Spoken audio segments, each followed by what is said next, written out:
tango ya kolela pona ekolo te toleli pe mingi oyo ekomi tango ya kotelema kolata kanda esantu kopamela ya kopamela kopapa ya kopapa kokata ya kokata kobelela moto na nzambe kita mpona kosikisa misala ya satana moto itisa moto yaya ezikisa misala ya satana na mboka moto itisa moto yaya ezikisa misala ya satana na mboka loboko na yawe ezali ya kosembola mapo ekolo epambolama mpe baye kongo bamona nkembo na yawe aleluya sembola loboko tomona nguya na yoe kasi na ekolo na biso osala ya minene utayo banda na bato mokongisi nini mpona mboka tomeli na pasi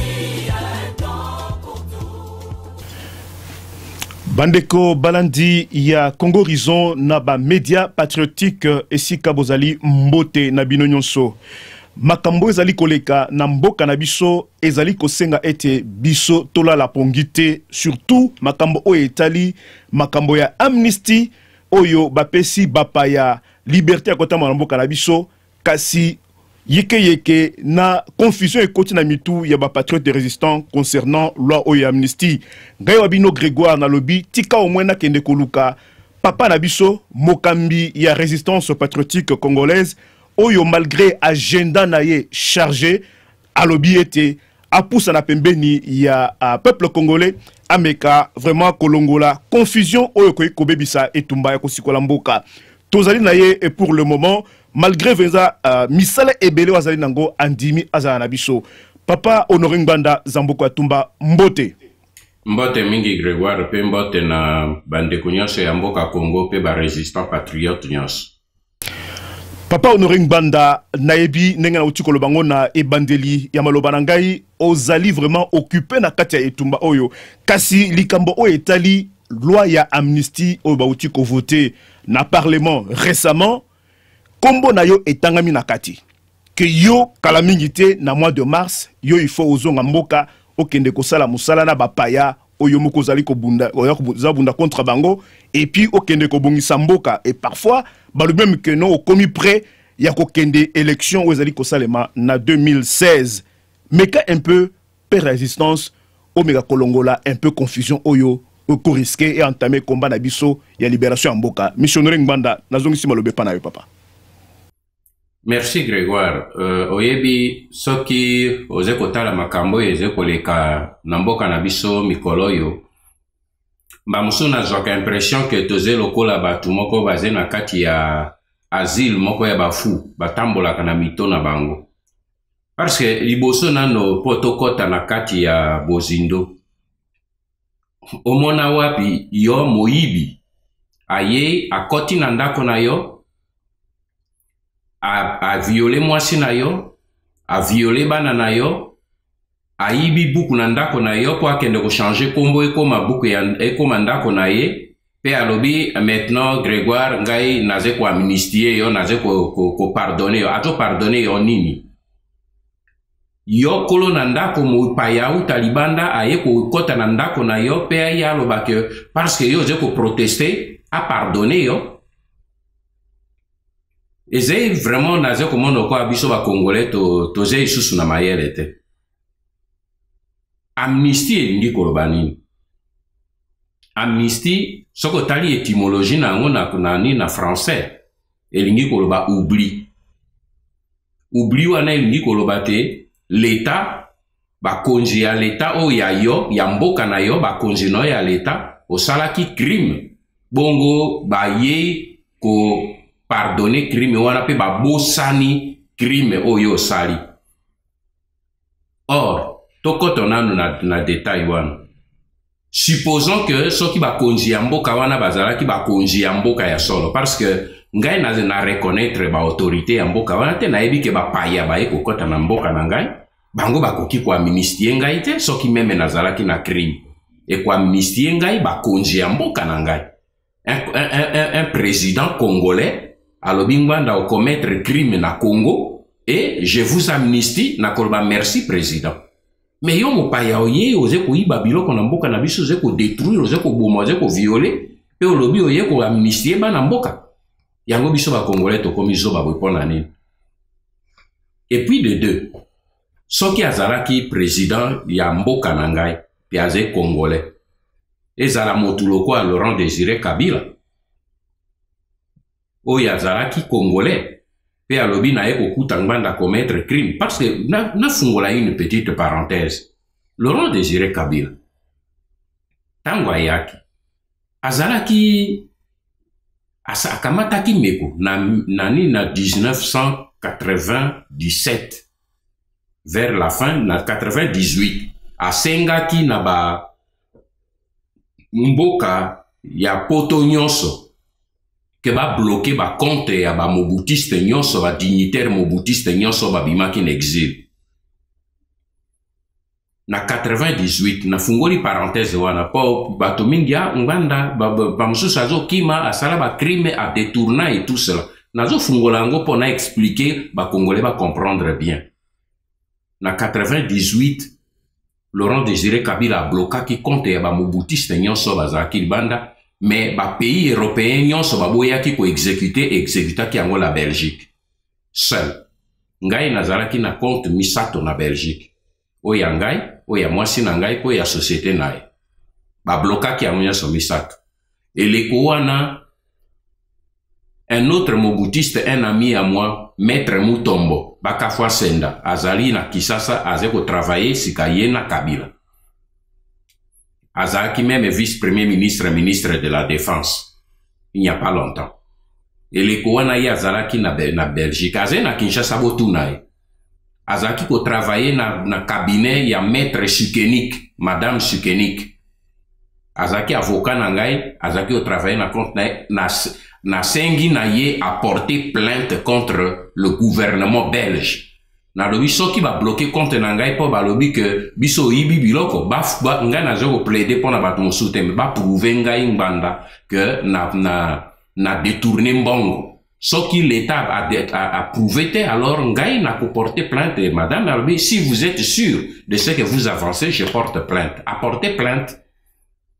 Et comme apportaki plainte contre le gouvernement de l'état belge en mon nom ba tindi juge Leis na 98 a Kiti na Kinshasa.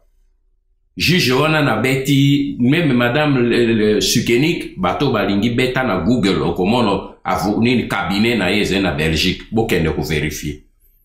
Batindi juge Leis a Kiti na Kinshasa na vérifier na nini na Google na moni que juge Leis wana akufi aute ko kufa l'année passée na mois de mars. Akoma kikutu nini procureur général. Et les quoi nazaki juge batindi ye ake asali quelques mois na Kinshasa pona ko sala enquête aluka ba pesa ye ba trace ya ba détournement nyonso na ba poste nyonso na okipa akomi kuna balekaki d'abord na ba document ya ba enquête ya conférence nationale souveraine ba ke kotala na liste ya bato ba dignitaire ba joaka ba bien mal acquis nyonso tu na époque ya zairianisation tonini kombo ya ngwanda zaite aleki na ba poste nyonso ngana okipaki ba trace ezali ba document ezali banque du Zaïre et tout azongi zéro amoni madame Sukenik et maître Mutombo alobi nini to lever mesure concernant votre client parce qu'on n'a trouvé aucune trace chez lui. On a péchuané des références sur le plan d'autres crimes. Batala na kati ya nini na ba ezala maquette ya conférence ezala na kati ya mboka. Mon nom ne figure nulle part sur un seul crime que j'ai commis. Yo kende ko amnistie moto ya bobo condamné était bobo amnistie na nini. C'est ça qui est ridicule na mboka na biso. Pardonner motu oyo yo o condamnaki. L'état a condamné ngai pour aucun crime. Bakoya ko pesa nga amnistie ya nini. Mais le vrai problème est Zalini. Le vrai problème, bah vrai bénéficiaire, il y a crime. Il y a décision, il y a bango balobi, il y a amnistie. Et Zali bande kuna bango ba Rwandais, il y a M23. oyo bazo utilisaka ba kombo ya ngwanda banini, tout cela c'est de la diversion. Na yebisaka bino na mois d'octobre. Tala enregistrement vidéo ana. Na lobaka na bino na lobi boye.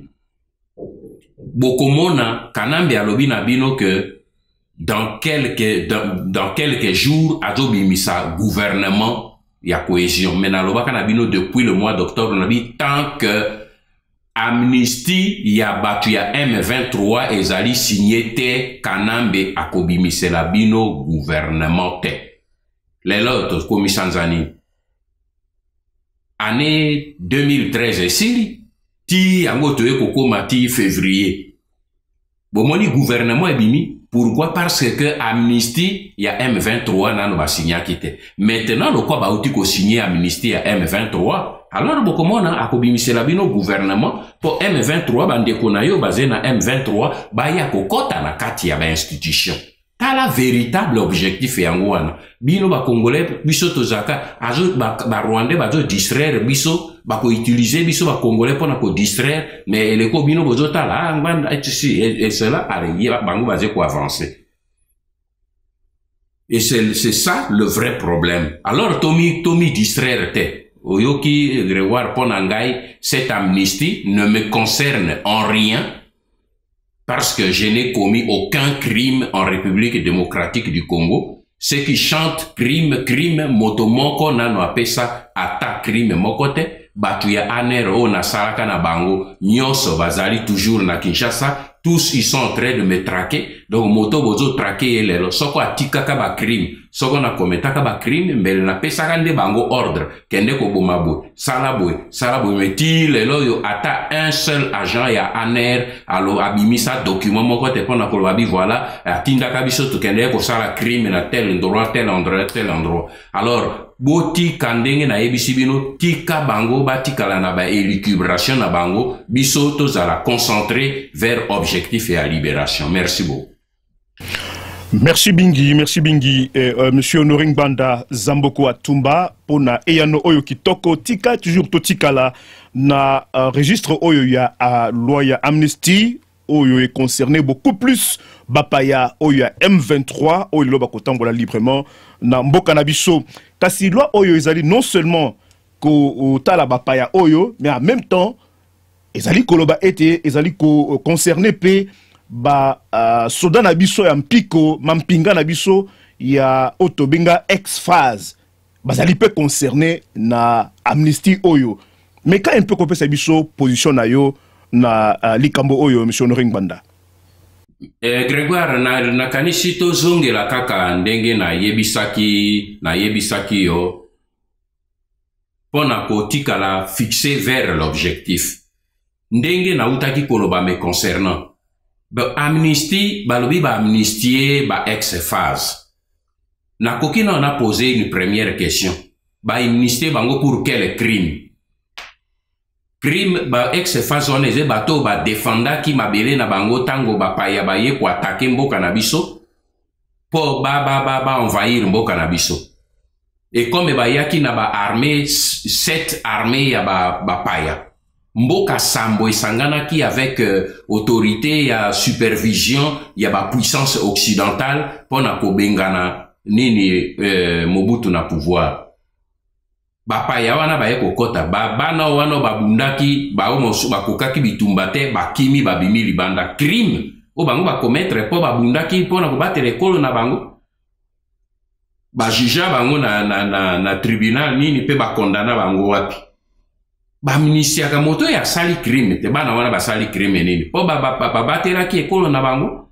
Ça c'est la première question otoko sa kotuna et puis ya mibale lelo yo boye omoni délégation mobimba ya oyo Kanambe atindi ministre des Affaires étrangères, ministre de l'Intérieur, conseiller spécial. Ça fait presque 3 jours au moment où Zogoloba depuis vendredi bazali na Brazzaville pour na négocier avec le gouvernement na HCR pour na kozongi sabana wana nyoso na nini na Kinshasa.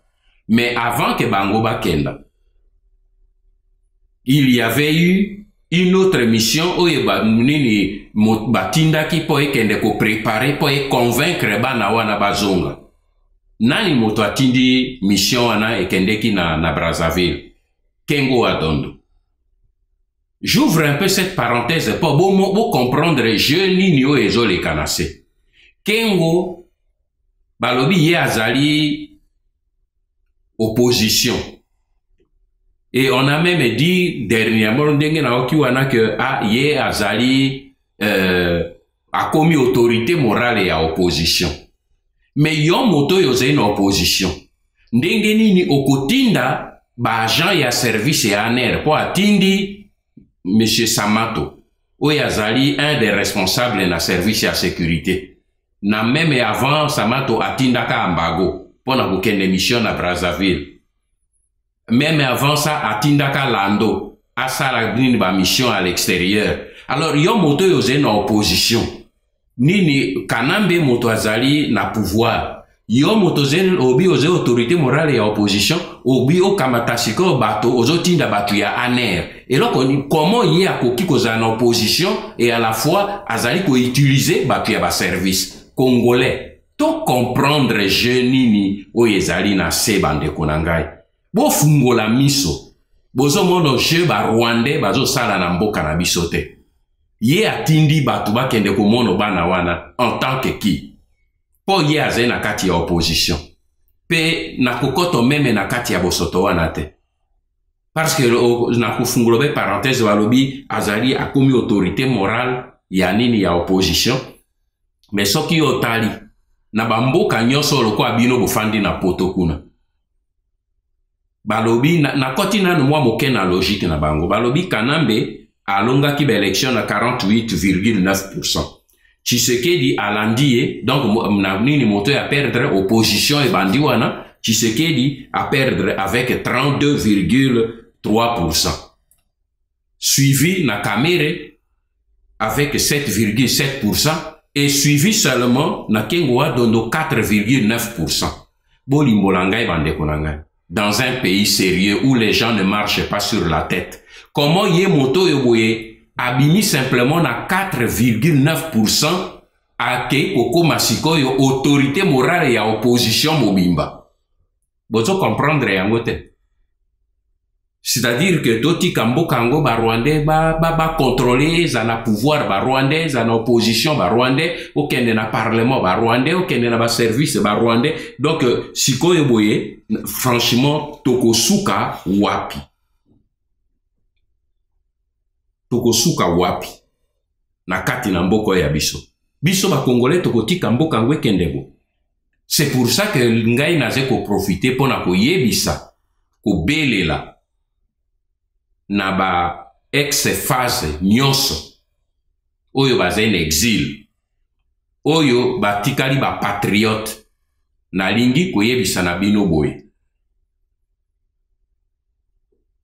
bokimaki libanda po bo defendaki mboka na bino mabele na bino bino bobomi ba Congolais te bobundaki contre ba paya oyo bautaki libanda na yebite na kati na bino ba soda nini ba officier nini o ba boze na libanda parce que bobomaki ba Congolais bongo ba juge bino ba tibino na prison pe bokimi boze libanda po bo defendaki mboka na bino pe boboyi ko salela ba paya na yebi ke mingi na kati na bino oyo boze libanda mingi na kati na bino boyebi ke bosali ba faute mingi na kati ya etumba oyo ya libération toze na yango mingi na kati na bino baoyo basali mbeba baoyo badetournaki mwa babiloko ya misala na banini bazali na kobanga balobi soki pe nini libération esalemi papa na biso nganda akozala na nini na akoregle biso bacompte na lingi nde koyebisa bino amnistie ya pambo bazoyebisa bino kuna tolimbisa na nde na kati na biso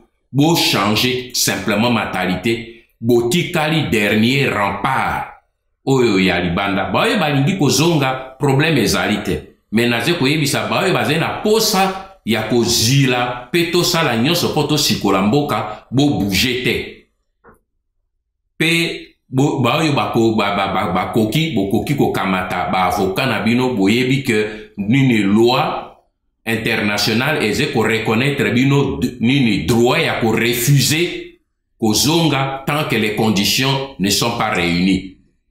Soki pe batu ya mboka oyo bishika bofandi balingi te, HCR azena droit ya ko lukela bino un autre pays d'exil.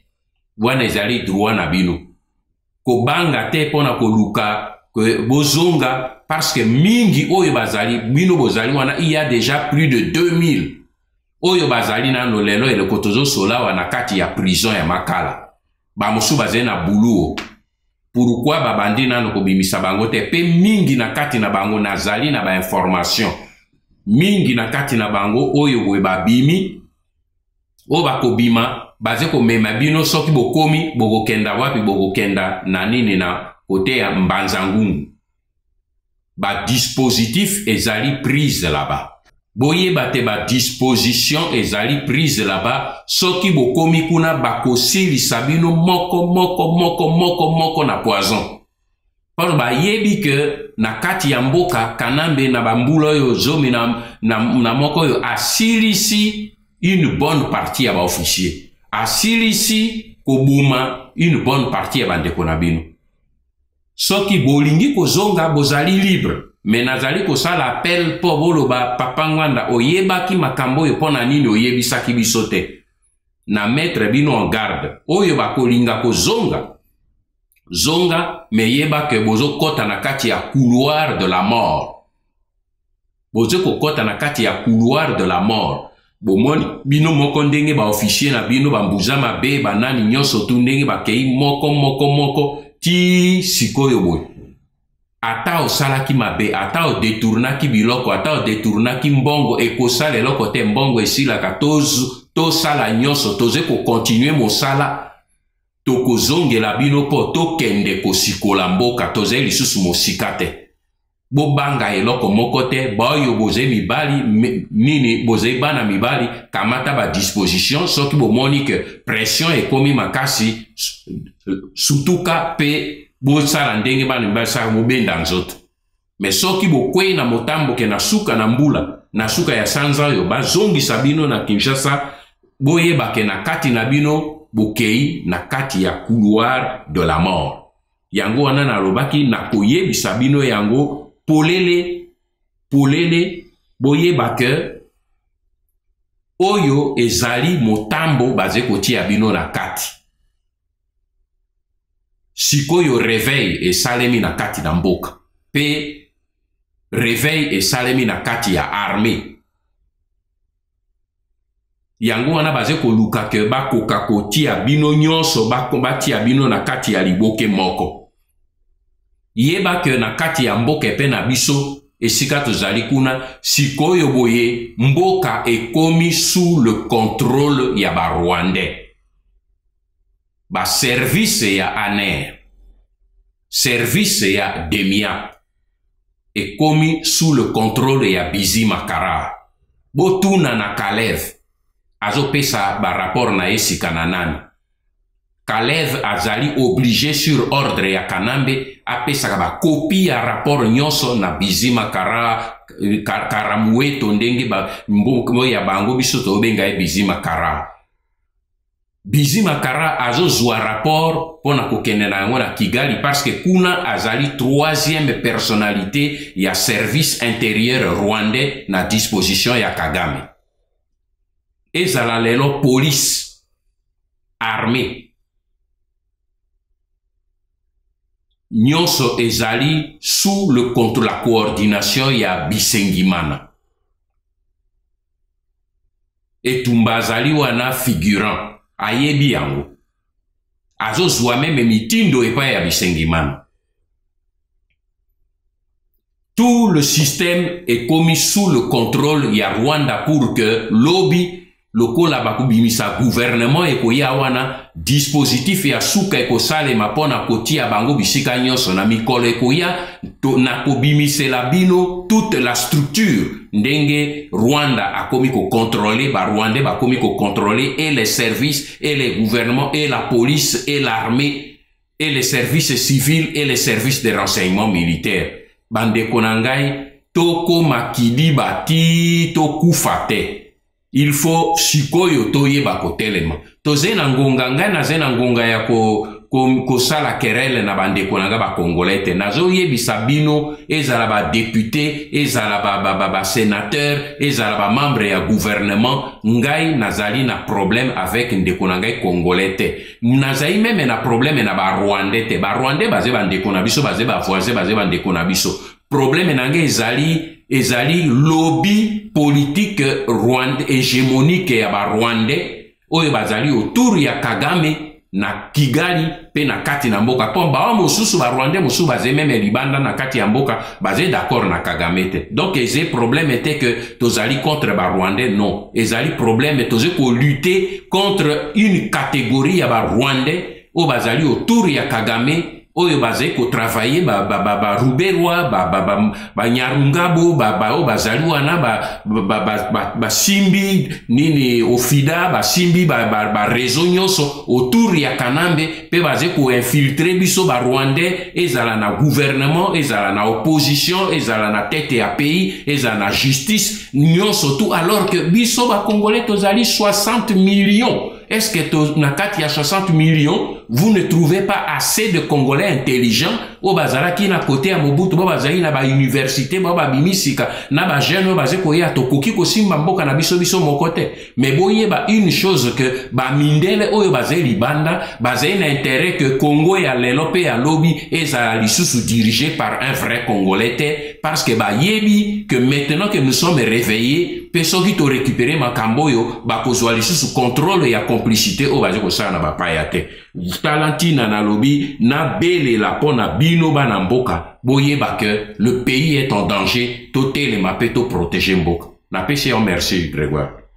Merci Mingi, merci Monsieur Noringbanda Zamboko Atumba. Ngani mtozali ko remercier yo surtout pour la disponibilité. Kasitika toujours na likambo oyo etali mibeko we zwami na parlement na mboka na biso oyo bengami na kombo ya loi ya amnistie to meka ko suki sa un peu na registre wana avant na pesa yo motuna mosusu ezali concernant déclaration oyo et salemi na bapaya surtout na Union européenne na Nations Unies balobi mibeko oyo ezwami ya loi d'amnistie et kosala ete mboka na biso ezwa kimia ya libela bande ko na biso bakozala susu violete bakozala susu ya koboma te par bapaya et que loi oyo ekopesa biso kimia kasi yo mutu penza oyo zali ko maîtriser makambo oyo elekaka peza na se na molili meka un peu ko biso est-ce que les Congo mboka na biso avec loi d'amnistie tokozwa peza kimia et que lelo Rwanda Burundi Rwanda na Uganda est-ce que bakotika ko agresser mboka na biso monsieur Noringbanda Zamboko Atumba leki na ngai biso ba congolais toze na mémoire mokuse mingi na 2006 Louis Michel ayaki koyebisa bino ba congolais ils ont même cité mon nom botala ngona ba archive bo kipenganda te azali ko sala campagne moko ya ko ya nini ya kotia haine na kati ya ba congolais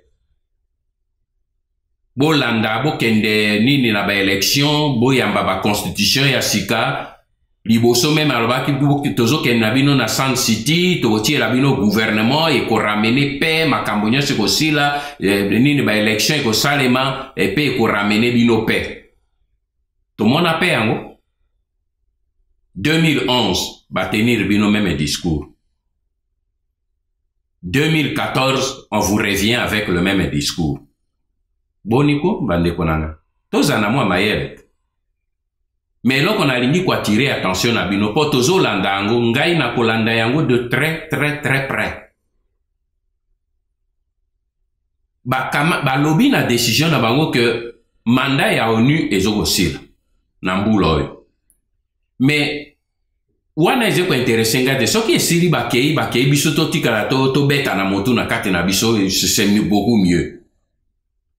Mais ba ye koloba bino lokwa mandat na ONU ezosila nini des conséquences nini bazo déménager na Kinshasa bazo kende na est.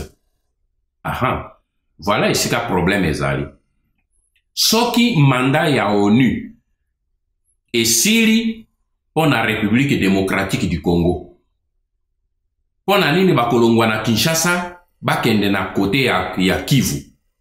Ça veut dire que Kivu ezali lisusu na motu na bango, ezali lisusu na kati ya République démocratique du Congo te pour soki mandat na bango esili, ba ya Kivu na ba ya Kinshasa babima bakenda. Mais pourquoi ils veulent déménager de l'ouest vers l'est?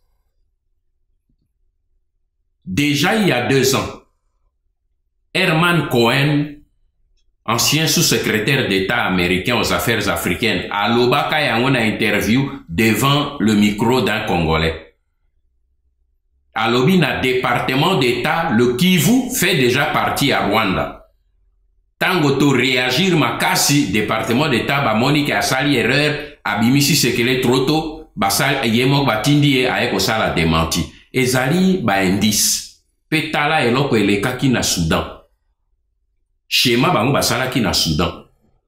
Ba longoi na nord, mandasi ba kiti na sud, petango ba kiti na sud, boyebi suite nango. Donc biso ba na Congo, tozala kidiba te. Tozala vigilant. Kokanisa te ke paix ekoye la biso. Bokanisa ngo ata mokete. Batu wana na uti koyebisa bino structure ndenge zoleka na kati na mboka ndenge bazo renforcer occupation rwandaise au niveau des institutions nyonso na kati ya mboka. Mais ce qui est même plus grave, parce que poser une question wana ezaki na loba ango te, mais na koloba ango. Bino bozo kanisa ke Rwanda na Uganda nini na communauté internationale, maintenant ils sont entrés dans la phase de la paix. Mais bozo komiko ça. Il y a à peine 5 jours, Motunangai, un de mes responsables sur le terrain, a contacté Ngai. Alobi Kulutu nazali na appel demande moko très pressant. Ya Roger Lumbala. Na Bugera. Balingi ba contacter yo, c'est extrêmement urgent. Déjà, le fait que ba pesinga kombo ya Roger Lumbala pe Bugera, j'ai compris. Na yebisi na motunanga na lobi, loba na bango, ba pesa yo message nini oyo balingi ko pesa ngai. Ba yebisi na ye, balobi non, mokonzi ya mboka epa etozali na Uganda, alingi asola na ye, po ndenge tomoni makambo ezali kokende, a salisi biso toze na makambo nyonso, il faut to banda mosala, toze koluka maintenant bato, mais toyebi bato na ye bazen esika boye pe nesika boye, so tokoki kosangisa bato na ye na bato na biso, toya na babiloko makasi toze na yango, mokonzi ya mboka ya lingi komikotisa na kati te, biso moko bana mboka, tomeka kosala makambo po toluka, totia yiki na kati ya mboka. Ozo yoka. Alors, tu vois où nous en sommes. Ça veut dire que si katozaliawa, Uganda avait préparé déjà une énième rébellion entre guillemets. Ndenge lokola M23 e uti kosila siko boy mosusu ekobima ya Bugera na nani na Lumbala baluka batia biso lokwa tozaka bamona ka biso nyonso toze ba kidiba ba utiliser biso nyonso pona kosopa makila ya bana mboka. Mais ezala contrôle na bango alors que lokwa na balingi kosala ngo uniquement pour ba créer maintenant une énième rébellion pour ba repousser ba échéance au y a 2016 pour ndeko na bango ya zaliawa pour baloba que maintenant le pays est de nouveau en guerre makambo ezo salema nini mobulu ekoti na mboka moyen ba élection loko e salema te wana etali bango po bato ba koti na logique ya élection bomona encore une fois de preuve que bino bato bo koti na logique ya élection boko libérer jamais mboka yo avec les élections. Parce que bato yo ba simbi condition ya sécurité pour que bana mboka basala ba élection ezali ba paya. Pe bino bolingi bo sala élection avec ba paya. Oyo ba simbi armée, ba simbi ba service, ba simbi bato nyonso tout oyo bako sala ba contrôle donc à chaque fois boko vivre kaka ba scénario ba kotisi bino kwa bangulu na élection bolongi ba élection ba botoli bino pouvoir bokiti na balabala bosali ba manifestation et siriale bozili mbula mosusu kaka boye mais yango tozolo ba tomitia esika moko ezali problème ya oyo ya lingi pouvoir oyo ezali boite tomitia na ino esika moko tala structure oyo bapaya bakoteli biso na promettre bino na kati ya mikolezo ya site na biso ekopesa bino structure mobimba oyo ya barwandais ndenge baze kokontrole sika mboka na biso soki bolingi ke botika bango basala etali bino me baoyo boye ngai na kotika komba wana te pe ba congolais oyo mingi baze komi rallier na biso tokomene komba wana pe tokolonga yango mais que totika bapaya tokanisa ke amnistie ekomemela biso pe c'est une illusion bana mboka il faut totelema pe tosilisa makambo oyo merci beaucoup. Merci mingi Noringbanda Zamboko Atumba nakanisi owana ezalaki mituna onga ezalaki nango à moins que côté na yo oza na liloba suka ya kopesa babundele kolo oyo bilenge mibali mpe basi bazali nzonga na yo sima na yo kobunda po eti to sikola mboka bankoko soko za liloba suka nazongisi antenne pa na yo po omeka kopesa biso dernier mot tokanga penza ete na biso ya lelo Noringbanda.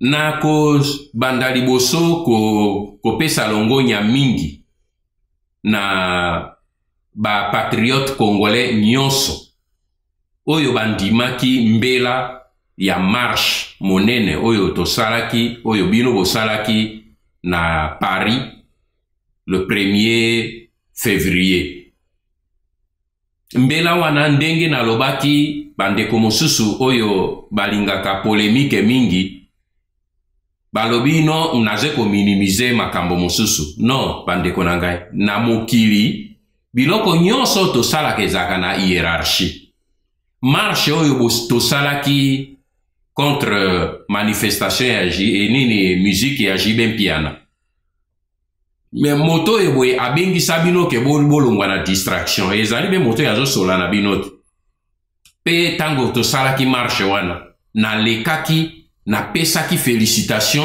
pe na répondaki meme na bato ya Kinshasa o balingaki ko minimiser marche wana mais na oyo tosali contre appel c'est-à-dire la société oyo ezali ko simba bato oyo baze ko bundisa mboka na biso na lobi oboya na marche wana po marche wana conséquence na yango ezali 10 fois plus que conséquence na marche oyo tosalaka topekisi kaka Jiben Piana aya kobeta 1.3 mais oyo toze kosala contre ba société minene oyo ya ba mindele oyo ya ba américain ya ba européen ya ba belge banani oyo ezali derrière Kagame oyo emi installé na Rwanda pe eze ko piller ba coltan ba or ba diamant eze ko faire commercialiser yango à partir ya Rwanda bango nde soki tokati tobandi kobete bango maboko epai biso tozali na poto epai bango bazali bandeko na bango bayeba ke peuple na bango bayeba ke ba téléphone bazosola nango eze na makila ya bana na biso ya basi pe bana ya mibali na bana na biso na kati pour que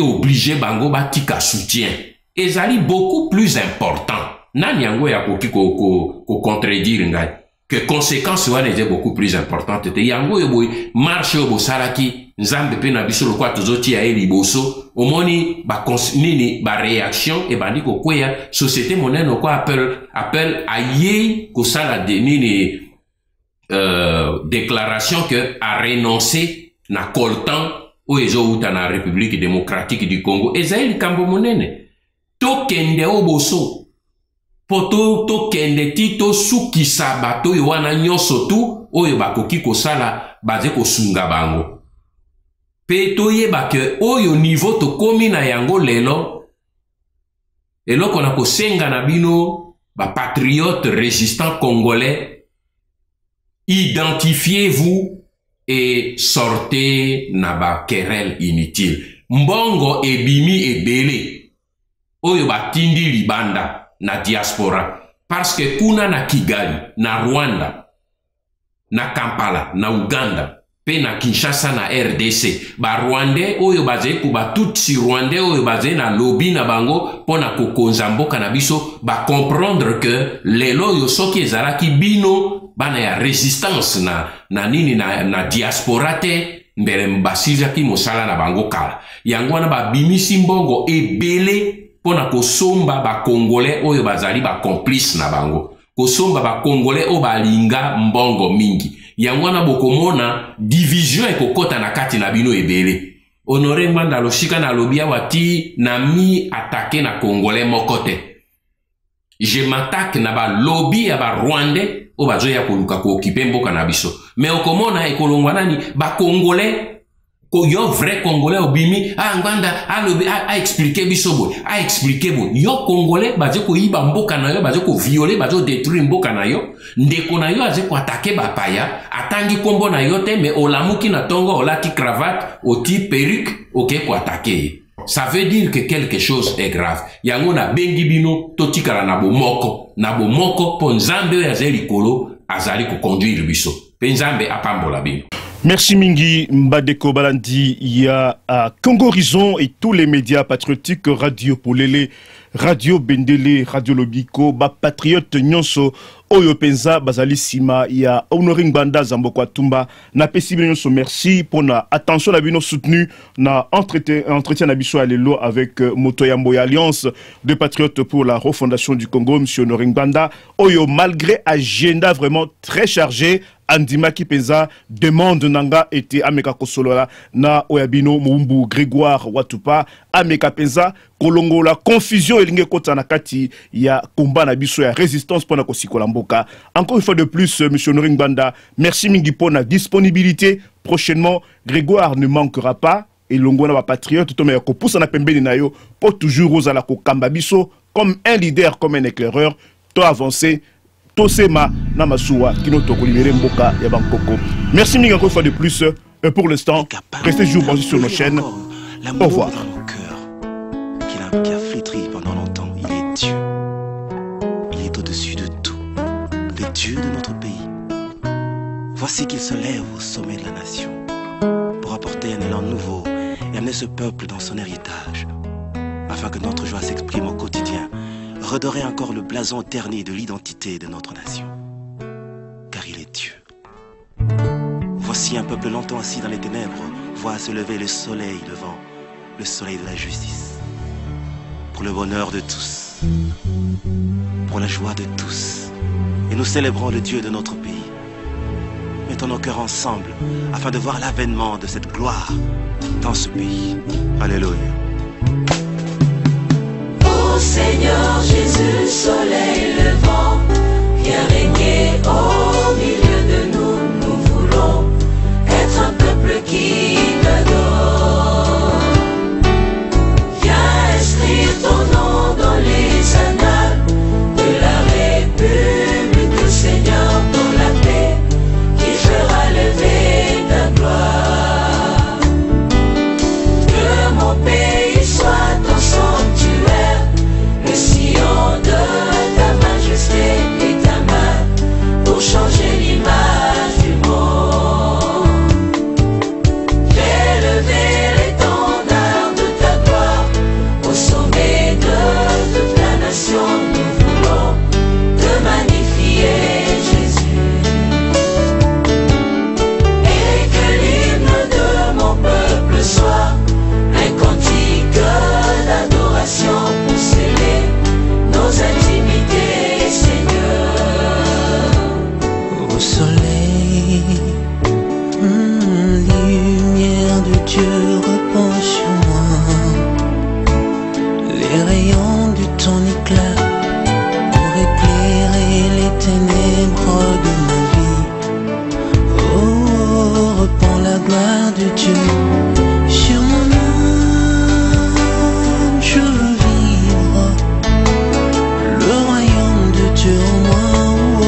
prince qui voit la gloire du roi soleil.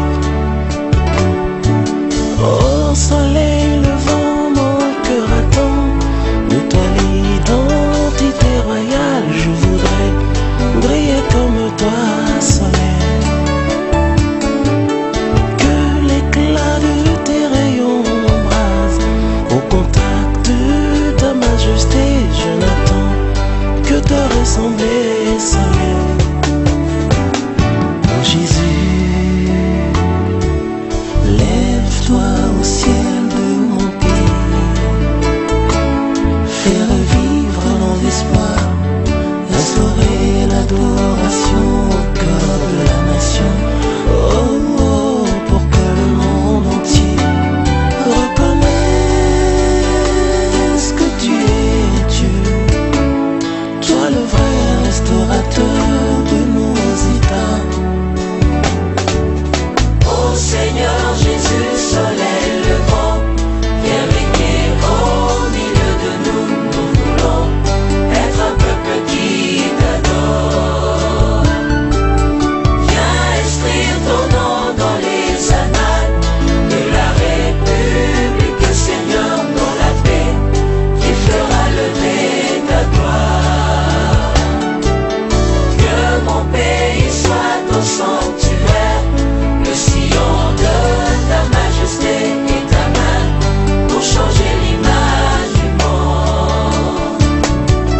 Fais lever l'étendard de ta gloire au sommet de toute la nation. Nous voulons te magnifier, Jésus. Et que l'hymne de mon peuple soit un cantique d'adoration pour sceller nos intimités, Seigneur. Alléluia. Viens régner, Seigneur, sur notre pays. Viens régner, oh Dieu. Viens régner, Seigneur, au cœur de cette nation. Alléluia.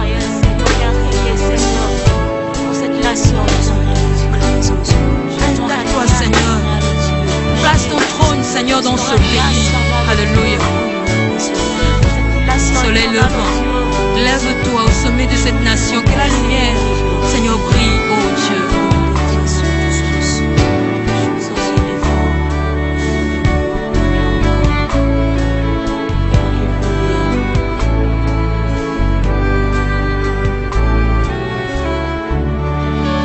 Alléluia. Nous serons ainsi un peuple qui t'aime et une nation qui te célèbre. Et l'écho de notre louange ira jusqu'aux extrémités de la terre. Proclamer que seul Jésus reste.